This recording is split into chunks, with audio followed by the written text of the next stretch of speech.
नमस्कार सखींनो, आपली दुनिया या चॅनलवर आपले स्वागत आहे. आज शेवग्याच्या शेंगाचे सूप बघणार आहोत. त्यासाठी मी शेवग्याच्या शेंगा सोलून घेतलेले आहेत.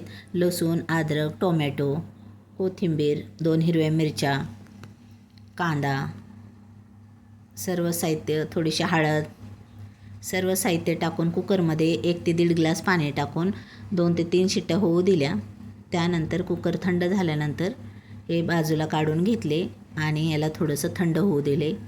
थंड झाल्यानंतर हे एका मिक्सरच्या भांड्यामध्ये आपण त्याची पेस्ट तयार करून घेणार आहोत. आणि मिक्सरच्या भांड्यात अशा प्रकारे पेस्ट तयार करून घेतली आणि ती आपण एका गाळणीमध्ये गाळून घेऊया. पूर्ण त्याचे मिश्रण खाली गाळून घेऊया. त्यानंतर आपल्याला पाहिजे तेवढे पातळ करून घेऊया.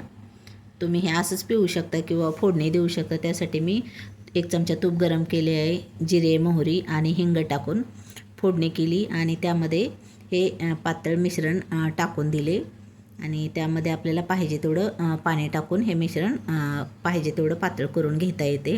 त्यानंतर त्यामध्ये मिरेपूड, चवीनुसार मीठ टाकून घेतले आणि व्यवस्थित मिक्स करून घेतले.